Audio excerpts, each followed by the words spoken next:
Hi, my name is Elise, and welcome to my TED Talk. We've all heard of Tchaikovsky, Korsakov, and Mussorgsky.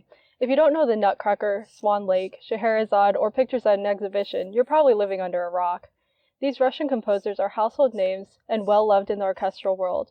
But if you love that Russian style and want to be a bit less basic, look no further, because what many don't know is that there's someone who's helped to inspire the works that we know and love today, Balakirev.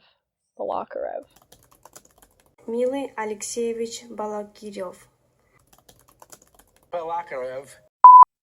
Balakirev was born in 1837 into a noble Russian family. In 1855, he met Mikhail Glinka, who is considered by many to be the father of Russian classical music. Glinka inspired Balakirev's love for music and country, leading Balakirev to believe that Russia should have its own unique style of music. With this mission in mind, he gathered the then amateur composers Mussorgsky, Rimsky-Korsakov, and Borodin, along with the less-known César Cui, and together they formed a group called the Russian Five. Balakirev was also friends with Tchaikovsky. In fact, Tchaikovsky dedicated some of his works, including the famous Romeo and Juliet overture, to him. Balakirev did not have any formal training in part writing or counterpoint. Korsakov described him as a splendid improviser, endowed by nature with a sense of correct harmony and part writing. He possessed a technique partly native and partly acquired through a vast musical erudition with the help of an extraordinarily keen and retentive memory.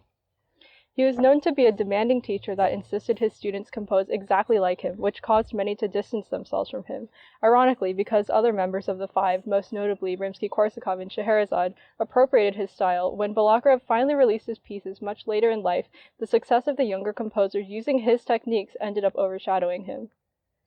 Balakirev's Symphony No. 1 in C major was composed from 1864 to 1897, over 30 years. This may have been partially due to Balakirev's recurring depression, which caused him to think about destroying his manuscripts and ending his life. The first movement, Allegro Vivo, begins with a largo section including two themes that are expanded throughout the movement. This twist on typical sonata form makes this work unique for its time. The second movement, Scherzo, is based off of a Russian folk tune, a hint of Balakirev's nationalism, and is full of nuance throughout, alternating between a mysterious scherzo in A minor and a melancholy middle section in D minor. The third movement, Andante, builds on a lovely lyrical theme. It begins in D-flat major, modulates to E major, and later gets to D major, where it builds and beautifully climaxes it back in D-flat major.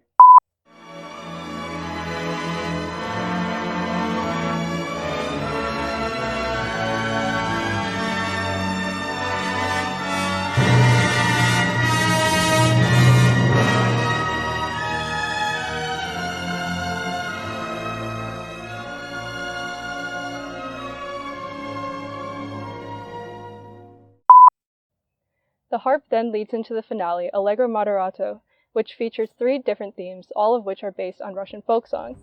The first theme is introduced by the low strings. The second is introduced by repeated notes on the clarinet. The third theme is introduced by the strings. If you're a music nerd, you may know Balakirev's name due to his piano works and his more well-known piece, Islami, but his relative obscurity, despite his wide range of influence, is surprising. Even the Berlin Phil has never played either of his symphonies.